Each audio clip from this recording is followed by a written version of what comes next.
지쳐서 기도할 수 없고 눈물이 빗물처럼 흘러내릴 때 주님은 아시네.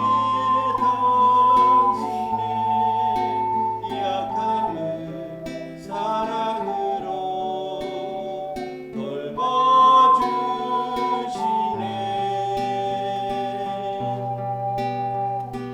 누군가 널 위하여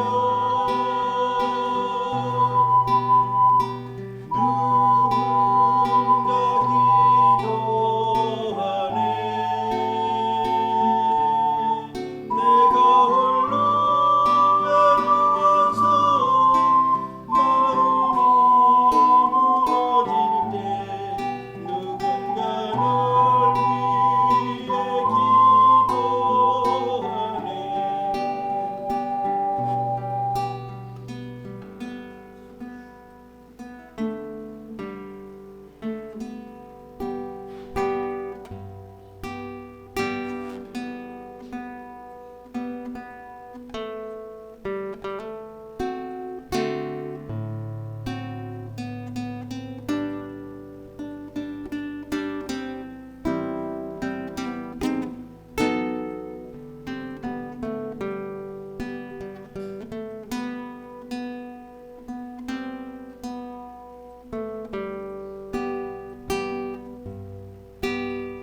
당신이 지쳐서 홀로 남았을 때 당신은 누구에게 위로를 얻나. 주님은 아시네. 당신의 마음을 그대 홀로 잊지 못함을.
성도 여러분 안녕하십니까?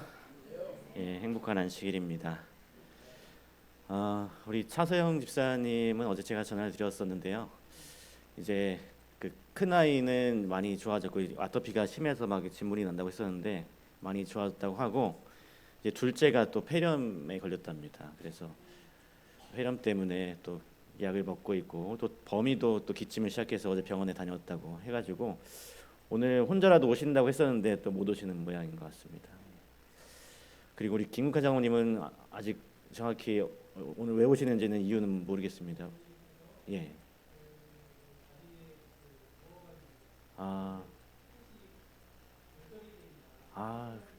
그러시군요. 병원에 우리 박정순 집사님 편찮으셔서 병원에 좀 가신 모양이네요. 아무튼 우리 두 가정을 위해서 여러분께서 좀 기도해 주시면 감사하겠습니다. 그리고 다음 안식 예배는 우리 사경회가 있습니다. 우리 신례연교회 권혁성 목사님이 강사로 오십니다. 꼭 기억하셨다가 참석하셔서 또 말씀의 은혜를 놓치지 않게 되시길 바랍니다. 예, 오늘은 쉬운 길이 아니라 의미 있는 길이라는 제목으로 함께 말씀을 나누고자 합니다. 사실 제가 인사를 주님 오십니다 해야 되는데 깜빡했네요. 예, 주님 오십니다. 예, 제가 첫 안식일에 계속 이렇게 인사하자고 해놓고서 제가 여기 써놓고서도 딴 얘기하느라 잊어버렸습니다. 예, 다다음 안식일에는 제가 잊지 않도록 하겠습니다. 한 주가 또 뛰어넘으니까 또 잊어버릴 수 있지만 여러분, 제가 혹시 잊어버리면 이야기해 주세요. 예. 여러분, 여기 그림이 있는데요. 어떤 그림 같아 보이십니까? 예, 한쪽은 좀 평편하고 쉬운 길이고요. 한쪽은 언덕길에 울퉁불퉁하고 비포장 길입니다. 그래서 오늘 이 말씀의 제목을 좀 잘 표현하기 위해서 이 챗 GPT로 제가 좀 만들어 봤는데, 예. 여러분 어떻습니까? 쉬운 길, 의미 있는 길. 여러분 어떤 길을 가고 싶으신가요? 의미 있는 길을 가고 싶으신가요? 오늘 여러분과 함께 우리 인생의 길에 대해 좀 나누고자 합니다. 우리는 보통 인생의 가장 궁극적인 목적을 이야기하라고 하면 뭐라고 이야기하십니까? 궁극적인 목적. 아마 많은 분이 주저없이 행복이라는 단어를 떠올리실 것 같습니다. 어떻게 하면 조금 더 편안하고 즐겁게 살 수 있을까를 고민하고, 또 어떻게 하면 고통을 피하고 안락함을 누리며 살 수 있을까 매일 생각하죠. 우리가 마치 이 행복을 우리가 마치 잡아야 할 그 파랑새처럼 쫓으며 평생을 보냅니다.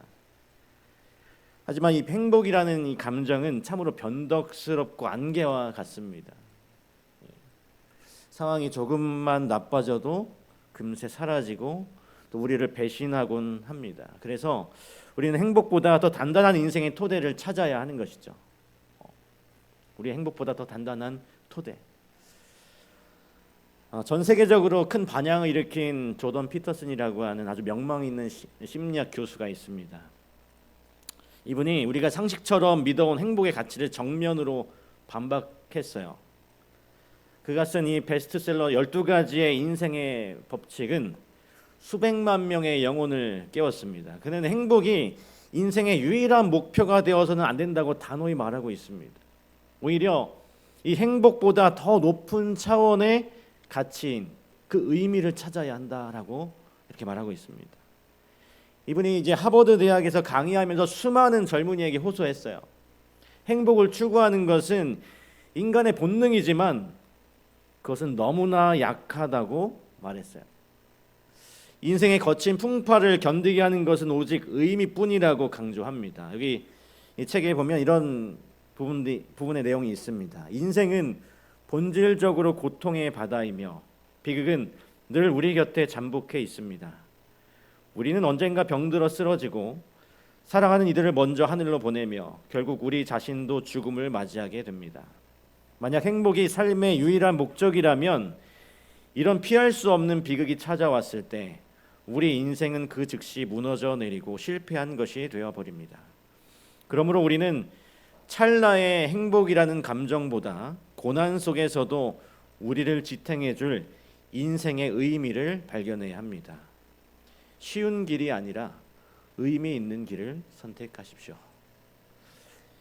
여러분, 이 피터슨 교수의 통찰은 사실 성경의 핵심 원리와 깊이 맞닿아 있습니다. 여러분, 성경 속에 수많은 믿음의 거장들이 결코 세상의 꽃길만을 걷지 않았어요. 그렇지 않습니까? 그들은 평탄한 길 대신에 아주 좁고 험한 그 의미의 길을 의지적으로 선택했다라고 하는 것입니다. 그러한 길은 때때로는 눈물 골짜기를 지나고 거친 황무지를 가로지르는 그런 길이었습니다. 여러분, 세상 사람들은 그들을 보면 참으로 미련하다고 손가락질했을 정도로 그들의 선택이 그러했어요. 그렇지만 그 길 끝에는 세상이 줄 수 없는 영원한 보상이 기다리고 있었다라고 하는 것입니다. 오늘 예수님께서도 마태복음 7장에서 우리에게 분명히 말씀하셨습니다. 생명으로 인도하는 문은 어떻습니까?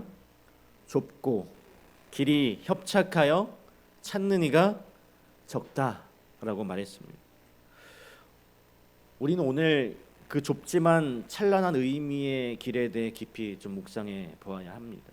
오늘 우리가 그 의미 있는 길을 걸어간 사람들의 발자취를 따라가면서 우리 여기 계신 성도님들이 써 내려가야 할 인생의 페이지들을 어떻게 채울지 우리 주님과 함께 깊이 고민하고 결단하는 시간이 되었으면 좋겠습니다. 가장 먼저 우리는 여리고의 세리장 이 삭개오라는 인물을 좀 생각해 보려고 합니다. 그는 당시에 유대 사회에서 경제적으로는 굉장히 성공한, 그렇지만 가장 미움받던 자였죠. 여리고는 요단강 길목에 있어서 세금이 넘쳐나는 풍요로운 관문의 도시였습니다. 종려나무 성읍이라고 불릴 정도로 여리고는 이 향유와 귀한 자원들이 풍부한 곳이었어요. 그만큼 로마 정부가 걷어들이는 세금의 액수도 상상을 초월하는 그런 금액이었습니다. 그리고 이 삭개오는 그곳에서 그 엄청난 세금을 관리하는 최고의 수장, 세리장이었습니다. 당시 이 세리들은 정해진 세금보다 훨씬 더 많은 양을 강제로 징수했어요. 그렇게 남은 차액을 자신들의 주머니에 채워서 부를 축적했습니다. 그리고 삭개오는 그들 중에서도 가장 정점에 서서 아주 막대한 부를 쌓았습니다. 성경에서는 그를 세리장이요 또한 부자라고 아주 명확하게 기록하고 있죠. 그가 당대의 최고의 부를 누리고 정말 성벽 같은 호화로운 저택에서 살았습니다. 그의 집은 여리고에서 가장 화려하고 비싼 가구들로 가득했을 것입니다. 로마 관리들에게 뒷돈을 주고 동족들의 고열을 짜내어서 채운 그의 창고에는 눈부신 보물들이 가득했을 것입니다. 하지만 그의 그런 화려한 겉모습 뒤에는 칠흑 같은 영혼의 어두움이 있었어요. 이 삭개오의 일상은 사실 고통과 외로움의 연속이었습니다. 길을 나서면 사람들은 침을 뱉으면서 그를 피했고 그 뒤에서는 욕설을 쏟아냈을 것입니다. 아무도 그와 함께 앉아서 밥을 먹으려 하지도 않았을 것입니다. 아무도 그의 친구가 되어주지 않았어요. 그는 돈으로는 최고급 침대를 샀지만 평안한 잠은 단 1초도 자지 못했을 것입니다. 맛있는 그 산의 진미를 앞에 두고도 마음의 허기를 채울 수는 없었을 거예요. 그의 인생은 마치 세상에 가장 쉬운 그의 인생에서 가장 쉬운 것이 부귀 영화였지만 그것에는 아무런 의미가 없었던 것입니다. 인간은 하나님의 형상대로 창조된 아주 고귀하고 특별한 존재들입니다. 그렇기 때문에 우리 이 영혼은 결코 세상의 죽은 물질로 채워질 수 없는 것입니다. 하나님이 계셔야 할 그 자리에 차가운 돈을 채우니 그 영혼은 늘 굶주릴 수밖에 없었던 것이죠. 그러던 어느 날, 그렇게 어두운 삶을 살고 있던 어느 날, 이 삭개오의 찌든 그 귓가에 놀라운 소식이 하나 들려옵니다. 광야에서 회개를 외치던 침례 요한의 그 불같은 기별이 그를 흔들었어요. 그 마음을 흔들었습니다. 이제 정한 세금 외에는 거두지 말라는 그 외침이 그의 가슴을 직격했어요. 이후에 들려온 예수님의 소문은 더욱 그의 마음을 불타게 만들었습니다. 병든 자를 고치시고 가난한 자의 친구가 되어주시는 그분의 사랑, 무엇보다도 죄인들과 함께 식사하신다는 이야기를 듣고 그가 울컥한 것입니다. 울컥했어요. 그리고 그를 깊은 충격에 빠뜨린 것은 동료, 자신과 똑같은 직업을 가진 레위 마태의 이야기였습니다. 자신과 같은 그 세리 마태가 예수님이라고 하는 분의 뭐가 되었습니까? 제자가 되었다는 기적 같은 이야기를 듣게 된 것이죠. 이 삭개오에게 나 같은 죄인도 변할 수 있다는 강력한 희망의 빛이 되었습니다. 그토록 사모하던 예수님께서 드디어 이제 여리고에 입성하시던 그 역사적인 그날에 삭개오는 체면과 나이를 모두 다 던져버리고 그 돌무화과 나무 위로 기어 올라갔습니다. 비단 옷이 찢어지고 사람들의 비웃음이 들리지만 그는 전혀 상관하지 않았어요. 그는 오직 단 한 가지 생각뿐이었습니다. 이 예수님을 단 한 번이라도 만나고 싶은, 단 한 번이라도 보고 싶은 그런 마음이 그에게 간절했습니다. 그리고 인간의 모든 갈망을 뛰어넘는 영적인 갈급함이 그를 그 무화과 나무 위로 이끌었던 것이죠. 이제 나무 위에 위태롭게 매달리고 있었던 그의 모습은 절박한 영혼의 그 부르짖음이 되었습니다. 예수님께서 그 나무 아래에 멈춰 서셔서 삭개오의 이름을 다정하게 부르시죠. 삭개오야, 속히 내려오너라. 내가 오늘 너의 집에 머물러야 하겠다. 아무도 따뜻하게 불러주지 않았던 그 이름을 우리 예수님께서 그 이름을 이미 알고 계셨던 것입니다. 그리고 그 사랑 가득한 음성에 이 삭개오에 굳어있던 마음의 빗장이 완전히 풀려지게 된 것이죠. 그리고 그는 예수님의 그 눈동자 속에서, 그 동정어린 눈동자 속에서 진정한 용서와 수용을 발견하게 되었습니다. 더 이상 사람들의 비난이나 세상의 재물이 중요하게 느껴지지 않았어요. 그는 그동안 자신의 올가매었던 그 탐욕의 사슬을 스스로 끊어내기로 결심을 합니다. 그래서 여기 보니까 삭개오가 서서 주께 여짜오되 주여 보시옵소서, 내 소유의 절반을 가난한 자들에게 주겠사오며 만일 누구의 것을 속여 빼앗은 일이 있으면 내 갑절이나 갚겠나이다. 그랬더니 예수님께서 이렇게 말씀하십니다. 예수께서 이르시되 오늘 구원이 이 집에 이르렀으니 이 사람도 아브라함의 자손이로다. 이 삭개오의 파격적인 고백은 사실상 자신의 전 재산을 다 내놓겠다는 그런 의미였습니다. 속에서 빼앗은 것을 4배로 갖고 절반을 나누면 그에게 남는 것이 하나도 없을 것이었어요. 그는 이제 이 부자로 사는 이 쉬운 길 대신에 제자로 사는 의미 있는 길을 선택하기로 결심했던 것이죠. 그는 물질의 노예로 살던 삶을 이제 청산하고 하나님의 자녀로 거듭나게 되었습니다. 그날 이후에 삭개오의 집에서는 세상에서 가장 아름다운 잔치가 열리게 되었어요. 비록 그의 재산은 줄어들었지만 그의 마음은 천국으로 가득 차게 되었던 것이죠. 그가 나무에서 내려올 때 그는 더 이상 탐욕에 찌든 그 이전의 삭개오의 모습이 아니었습니다. 주머니가 비워졌지만 그의 영혼은 깃털처럼 자유로워졌을 것입니다. 그리고 비로소 그는 하나님의 자녀라는 참된 행복과 인생의 의미를 맛보게 된 것입니다. 여러분, 이 삭개오의 이 드라마틱한 이야기는 현대판으로 록펠러에게 다시 재현됩니다. 그는 젊은 시절에 수단과 방법을 가리지 않고 이 미국의 석유 시장을 독점했습니다. 그는 경쟁자들을 무참하게 짓밟고 이 스탠더드 오일이라고 하는 거대한 제국을 건설했습니다. 그의 앞길을 막는 이들은 다 파멸을 맞이했어요. 그는 밤낮 없이 이 돈을 모으는 일에만 자신의 모든 에너지를 다 쏟아부었습니다. 사람들은 그를 피도 눈물도 없는 사람이다라고 이야기했어요. 자본의 괴물이라고 이야기했습니다. 그는 결국 세상에서 가장 부유한 사람이 되었지만 그 대가로 건강을 잃게 되었습니다. 극심한 스트레스와 또 온몸에 털이 다 빠지는 불치병에 걸리게 되었습니다. 이제 소화 기능이 완전히 멈춰져서 비스킷 하나와 물 한 모금 외에는 아무것도 먹지 못했어요.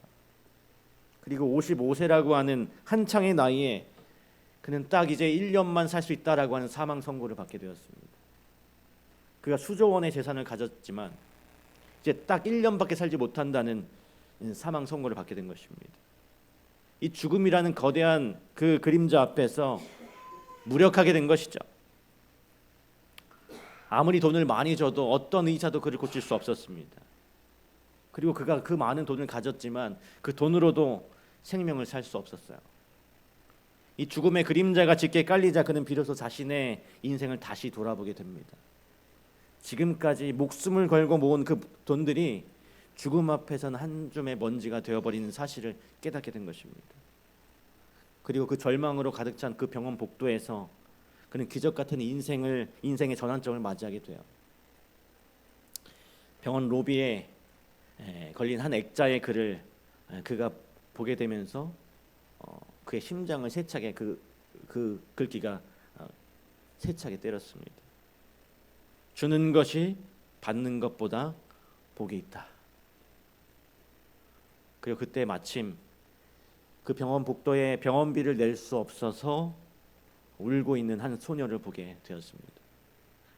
그래서 록펠러는 비서에게 아무도 모르게 그 소녀의 병원비를 대신 내주라고 지시했어요. 나중에 이 소녀가 완치되어서 웃으며 나가는 모습을 멀리서 지켜보았습니다. 그 순간 그는 수조 원을 벌 때보다 훨씬 더 큰 전율과 의미를 발견하게 되었어요. 그래서 그가 이제 자신의 일기에 이렇게 적었습니다. 내 인생의 진정한 기쁨을 이제야 알았다. 그는 돈을 모으는 그 기쁨보다 이제 나누는 기쁨이 훨씬 크다는 것을 깨달았습니다. 그 지점에서 그는 진심으로 회개하고 하나님께 자신의 삶을 드렸어요. 하나님은 인생의 참된 의미를 발견한 그에게 기적 같은 치유를 허락하셨습니다. 시한부 1년을 선고받았던 그가 그 후로 무려 43년을 더 건강하게 살게 되었습니다. 그는 록펠러 재단을 통해서 교육과 의료와 또 복지에 상상할 수 없는 그 금액의 돈을 기부했습니다. 그리고 98세에 평온하게 눈을 감으면서 자신의 그 자서전에 이렇게 기록합니다. 인생의 전반기 55년은 늘 쫓기듯 불행했으나 후반기 43년은 참으로 평안했다.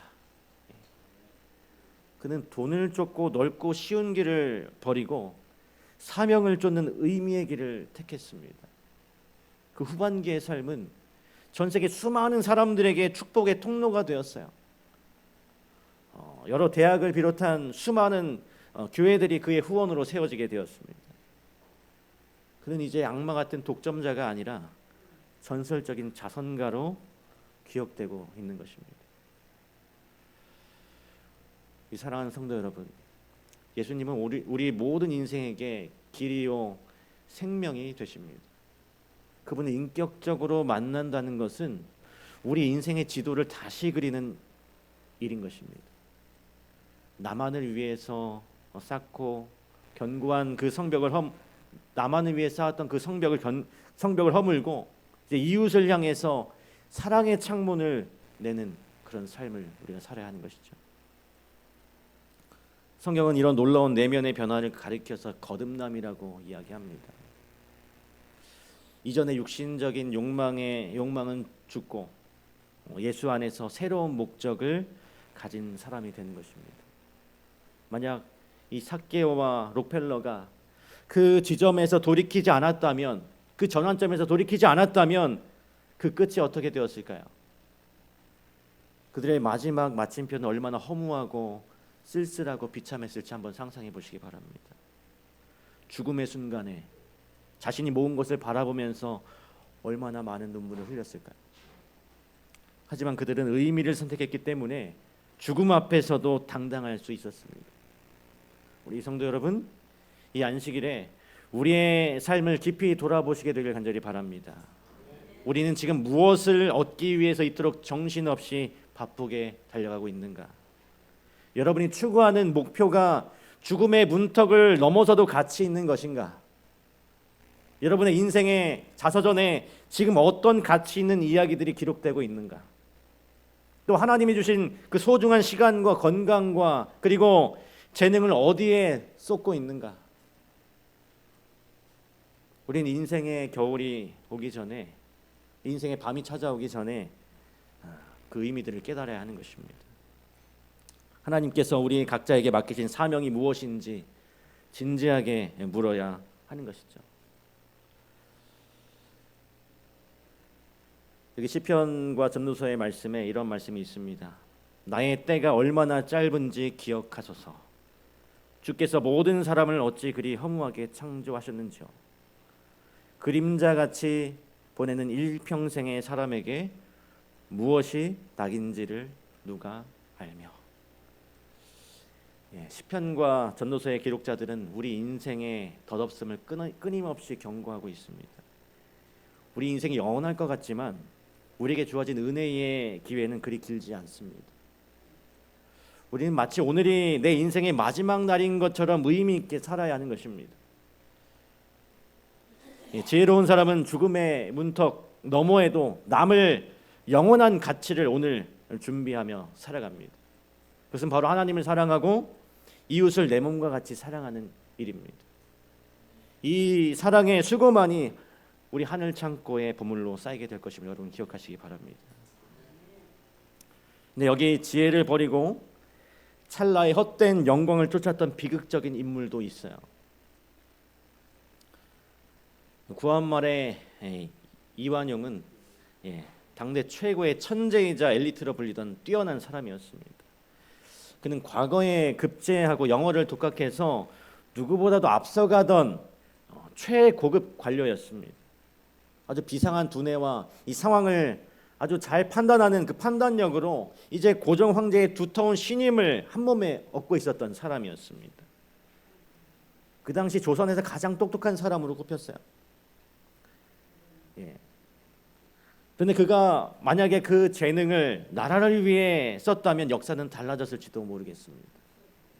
하지만 그는 나라가 이제 풍전등화의 위기에 처했을 때 가장 쉬운 길을 선택합니다. 일본의 승리를 목격하고 그가 곧바로 자신의 조국과 민족에게 등을 돌렸어요. 자신의 개인적인 그 영위를 위해서 나라를 팔아넘기는 그 일사조약에 앞장섰던 것이죠. 그는 그 매국의 대가로 엄청난 자기와 자금을 일본으로부터 받게 됩니다. 당시 그가 축적한 재산을 현재 가치로 따져보면 수조 원에 이른다고 해요. 그는 대궐 같은 집에서 아주 호의호식하면서 세상에 부러울 게 없는 그런 듯해 보였습니다. 그렇지만 이 삭개오와 마찬가지로 그의 그 화려한 집의 담장 너머에는 분노한 백성들의 외침이 가득했습니다. 그는 집 밖으로 한 걸음도 편하게 나가지 못했어요. 죄수와 다름이 없었습니다. 그가 사는 집이 정말 궁궐 같은 집이었지만 감옥과 다름이 없는 곳이었습니다. 이 나라를 판 대가로 누린 그 더러운 부귀 영화는 고작 15년뿐이었습니다.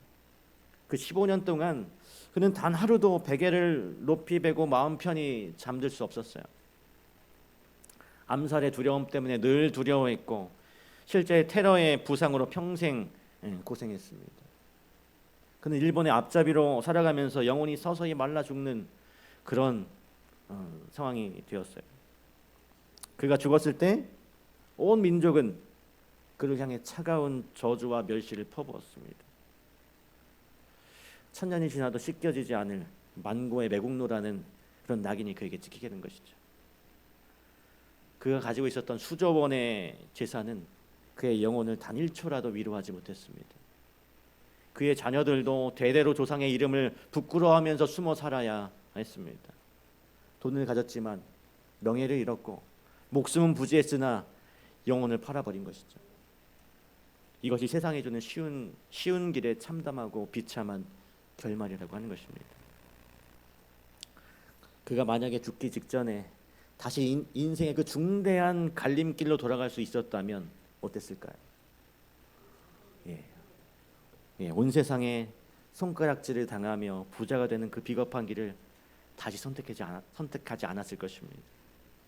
아마 그가 차라리 굶어 죽더라도 독립을 위해서 당당히 죽는 길을 선택했을 거예요. 죽음의 문턱에서 그는 비로소 깨달았을 것입니다. 인생은 속도가 아니라 이 방향이 중요하다는 것을 깨달게 되었을 것입니다. 여기 누가복음 12장 16절로 20절에 한 비유의 말씀이 있습니다. 또 비유로 그들에게 말하여 이르시되 한 부자가 그 밭에 소출이 풍성함에 심중에 생각하여 이르되 내가 곡식 쌓아둘 곳이 없으니 어찌할까 하고 또 이르되 내가 이렇게 하리라 내 곡간을 헐고 더 크게 짓고 내 모든 곡식과 물건을 거기 쌓아두리라. 또 내가 내 영혼에게 이르되 영혼아 여러 해 쓸 물건을 많이 쌓아 두었으니 평안히 쉬고 먹고 마시고 즐거워하자 하리라 하되 하나님은 이르시되 어리석은 자여 오늘 밤에 내 영혼을 도로 찾으리니 그러면 내 준비한 것이 누구의 것이 되겠느냐 하셨으니. 여러분, 이 비유의 핵심은 너는 과연 오늘 무엇을 위해 살고 있느냐는 질문입니다. 우리 인생의 마지막 페이지를 항상 이 영적인 안목으로 염두에 두어야 하는 것입니다. 우리가 쌓아둔 금고의 돈이 아니라 우리가 나눈 사랑의 흔적을 우리 하나님께서는 보실 것입니다. 하나님 앞에 서는 그날에 참 잘 살았다 인정을 받는 게 진짜 성공인 것이죠. 그 영광스러운 칭찬을 듣기 위해 우리는 오늘 우리의 중심을 바로잡아야 하는 것입니다. 세상의 유혹에 흔들리지 않고 하늘 소망을 견고하게 붙드는 우리 모든 직상교회 성도들 되시길 간절히 바랍니다. 히브리서 11장 24절로 26절의 말씀입니다. 우리 너무나 잘 아는 말씀이죠. 우리 함께 읽겠습니다. 시작. 믿음으로 모세는 장성하여 바로의 공주의 아들이라 칭함받기를 거절하고 도리어 하나님의 백성과 함께 고난받기를 잠시 죄악의 낙을 누리는 것보다 더 좋아하고 그리스도를 위하여 받는 수모를 애굽의 모든 보화보다 더 큰 재물로 여겼으니 이는 상 주심을 바라봄이라. 모세는 자신의 이 보장된 출세와 안락을 과감하게 거절하고 스스로 포기했습니다. 그 대신 그 광야의 지독한 고독과 백성들의 원망을 묵묵히 견뎌내었어요. 양을 치며 보낸 40년, 광야를 유랑하며 보낸 그 40년은 고난의 연속이었습니다. 하지만 모세는 그 고난의 시간 속에서 하나님과 대면하는 은혜를 누렸어요. 떨기나무 불꽃 가운데서 우리 창조주 하나님을 만났고 십계명을 받는 그 영광을 얻게 되었습니다. 그는 세상의 왕이 되는 대신에 인류의 역사를 바꾸는 하나님의 대변인이 되었습니다. 인간적인 눈으로 보면 참 어리석은 선택을 했죠. 하지만 그가 120세의 나이로 느보산에서 평온하게 눈을 감을 때 한번 그 상황을 생각해 보시기 바랍니다. 그의 얼굴은 그 누구보다도 영광스러운 하늘의 광채로 눈부시게 빛나고 있었다라고 했습니다. 그는 이집트의 파라오보다 훨씬 더 위대한 하나님의 종으로 영원히 남게 되었던 것이죠. 모세의 삶은 오늘 우리들에게 묻고 있습니다. 너는 무엇을 거절하고 무엇을 선택했느냐? 진정 가치 있는 것을 얻기 위해 덜 가치 있는 것을 버릴 줄 아는 그 용기, 그것이 바로 이 믿음의 본질이고 의미 있는 삶을 사는 비결이라고 하는 것입니다. 우리가 어떻게 살 것인가도 참 중요하지만 어떻게 죽을 것인가가 사실 더 중요한 것입니다. 이 모세처럼 마지막 순간에 내 인생은 참으로 가치가 있었다라고 고백할 수 있는 그 영광스러운 마침표를 위해서 우리가 오늘 쉬운 길이 아니라 좁고 험한 길, 그 의미 있는 길을 선택하시기로 결심하시는 우리 직상교회 성도들 되시길 간절히 소망합니다. 우리 민족의 역사 속에서도 이 모세와 같은 길을 간 위대한 가문이 있었어요. 우당 이회영 선생의 이 육형제는 조선 최고의 명문가 중에 명문가였습니다. 대대로 영의정과 판서를 지낸 그들은 자타가 공인하는 최고의 귀족 집안이었어요. 당시 그들이 소유한 토지와 재산을 현재 가치로 따지면 수조 원에 이른다고 합니다. 그저 가만히 있었어도 대대손손 부귀 영화를 누릴 수 있는 위치였어요. 그런데 일제 강점기가 시작되자 일본은 그들을 포섭하기 위해서 막대한 유혹을 보냈습니다. 그렇지만 이 이회영 선생님과 그 형제들은 일본이 제안한 남작 지위와 돈을 거절했어요. 나라가 망했는데 가문이 무슨 소용이냐? 노예로 사느니 광야에서 죽자. 그러면서 이 1910년 추운 겨울에 그들은 결코 가서는 안 되는 길을 선택하게 되었습니다. 그들은 모든 가산을 급히 처분해서 40여 명의 그 가솔들과 함께 만주로 떠나게 됩니다. 당시에 헐값으로 처분한 재산만 해도 현재 가치로 수천억 원에 이른다고 합니다. 그들이 그 자금을 가지고 오직 조국의 독립을 위해서 쏟아붓기로 맹세합니다. 만주 벌판에서 그 신흥 무관학교를 세워서 독립군 군인들을 길러냈습니다. 그 학교에서 배출된 수천 명의 군인이 이후에 이제 봉오동과 청산리 전투에서 주역이 되죠. 그래서 이회영 선생은 그 모든 과정에서 자신의 이름조차 드러내지 않았습니다. 최고의 부자였지만 그들은 만주의 그 벌판에서 지독한 굶주림과 추위에 시달리면서 그 시간을 견뎌냈습니다. 그 화려하던 그 육형제 중에 조국의 광복을 위해서 살아남은 사람은 단 한 분뿐이었어요. 대부분 만주의 그 상해와 차가운 그 땅에서 이름 없이 쓰러져 갔습니다. 이회영 선생님 역시 일본의 그 경찰에 모진 그 고문 끝에 감옥에서 순국하셨습니다. 하지만 이분께서 이회영 선생님은 그 죽음의 문턱에서 자신의 선택을 후회하지 않았습니다. 나는 다시 태어나도 이 길을 가겠노라 라고 하는 결의와 의지를 보여주셨던 것이죠. 그에게는 안락한 그 삶보다 이 조국의 독립이라는 숭고한 의미가 훨씬 더 중요했기 때문이었습니다. 이런 고백을 남겼습니다. 세상에 인간으로 태어나 누구나 자기가 바라는 목적이 있네. 그 목적을 달성한다면 그보다 더한 행복이 없을 것이네. 그런데 그 목적을 달성하기 위해 나아가다가 그 과정에서 죽는다 하더라도 이 또한 행복이 아니겠는가. 오늘 이 이회영 선생의 장엄한 고백은 우리 그리스도인들의 고백이 되어야 합니다. 우리는 단순히 이 땅에서 잘 먹고 잘 살기 위해서 보내어진 존재들이 아니라고 하는 것이죠. 우리는 하나님의 나라를 확장하고 영혼을 살리는 거룩한 사명을 가진 사람들입니다. 사도 바울도 자신의 달려갈 길과 주 예수께 받은 사명을 마치기 위해서 나의 생명조차 조금도 귀한 것으로 여기지 않겠다라고 하는 고백을 했습니다. 그것이 바로 이 생명을 건 의미의 길이고 주님이 기뻐하시는 길이라고 하는 것이죠. 우리 사랑하는 직산교회 성도 여러분, 이제 말씀을 좀 정리하면서 오늘 여러분의 이 소중한 인생 자서전은 몇 페이지를 지나고 계신가요? 어떤 분은 이제 막 도입부를 지나고 있을 것이고 또 어떤 분들은 긴 결말을 향해 달려가고 있을 것입니다. 누구에게나 마지막 페이지는 찾아오고 마지막 마침표는 찍히게 됩니다. 그때 우리 손에 들려있는 것이 세상에 썩어질 금관이 아니게 되길 간절히 바랍니다. 오직 주님이 씌워주실 의의 면류관, 이 생명의 면류관이 되기를 간절히 소망합니다. 중요한 것은 지금까지 무엇을 썼느냐보다 지금부터 무엇을 쓰느냐입니다. 과거에 실수가 있었다면 예수님의 보혈로 깨끗하게 씻어내게 되기를 간절히 바랍니다. 오늘 이 안식일이 여러분의 인생 자서전의 새로운 시작점이 되기를 간절히 소망합니다. 이제 말씀을 마치면서 한 복음성가의 가사를 좀 함께 나누고 싶습니다. 이 가사가 여러분과 저의 평생의 진실한 고백이 되기를 진심으로 소망합니다. 이 영상인데요.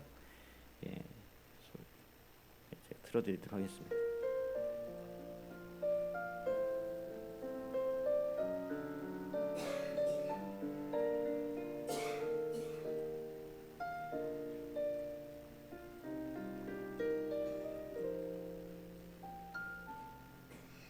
이 생명 다하는 날 안개같이 사라질 때 나는 한없는 영광 주께 돌리리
이 생명 다하는 날 안개같이 사라질 때 나는 한없는 영광 주께 돌리리.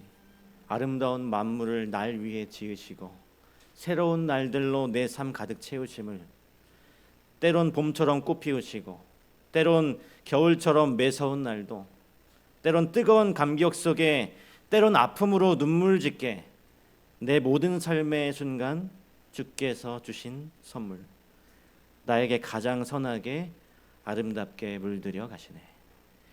눈물 젖은 빵을 먹던 그 고통의 순간도, 앞이 보이지 않는 캄캄한 그 밤도 우리 모두 우리 인생의 자서전을 아름답게 만드는 필수적이고 소중한 순간들이라는 것을, 소중한 선물이라는 것을 여러분 기억하시기 바랍니다. 그 모든 아픔들이 모여서 우리의 믿음을 정련하고 우리의 인격을 빚어냈습니다. 주님은 그 고난의 풀무불을 통해서 우리를 정금보다 귀하게 만드십니다. 우리가 천국 문을 들어설 때 그 상처들은 영광의 훈장이 될 것입니다. 그러므로 오늘 겪는 여러분의 작은 시련 때문에 결코 낙심하거나 포기하지 않게 되기를 간절히 바랍니다. 세상이 주는 어떤 달콤하고 쉬운 행복의 그 유혹에 속아서 넓은 길을 선택하지 않게 되기를 간절히 바랍니다. 그 길은 화려해 보이지만 결국은 멸망과 허무로 인도하는 길일 뿐인 것입니다. 주님이 친히 말씀하시는 정말로 가치 있고 의미 있는 길을 묵묵히 걸어가시는 우리 직산교회 성도들 되시길 간절히 바라면서 오늘 말씀을 마치도록 하겠습니다.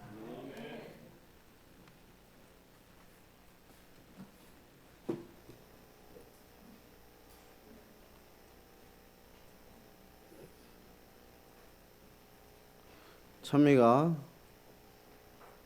505장 부르시겠습니다. 다 같이 일어서셔서 부르시도록 하겠습니다.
사랑과 은혜가 풍성하신 하늘에 계신 아버지 하나님, 오늘 우리에게 주신 말씀을 마음 깊이 새기게 하시니 감사합니다. 세상이 권하는 넓고 쉬운 길이 아니라 주님께서 기뻐하시는 의미 있는 길을 선택할 수 있는 믿음과 용기들을 우리에게 허락하여 주시옵소서. 삭개오처럼 주님을 인격적으로 만남으로 우리의 삶의 중심이 바뀌게 하여 주시고, 모세처럼 눈앞의 안락함보다 하나님의 뜻을 따르는 결단을 하게 하여 주시옵소서. 우리의 생각과 가치관을 주님의 말씀으로 새롭게 하여 주시고 욕심과 두려움을 내려놓고 순종의 걸음을 내딛게 하여 주시옵소서. 이제 돌아오는 한 주간의 삶 속에서도 우리의 말과 행동과 선택 하나하나가 주님을 증거하는 믿음의 고백이 되게 하여 주시고 이웃의 아픔을 외면하지 않고 사랑으로 섬기는 삶을 살게 하여 주시옵소서. 오늘 직산교회의 모든 성도와 또 가정과 일터 위에 주님의 평안과 보호하심을 더하여 주시고 우리 인생의 자서전이 주님의 영광을 드러내는 이야기들로 가득 채워질 수 있도록 도와주시옵기를 거룩하신 예수님의 이름으로 간절히 기도드리옵나이다. 아멘.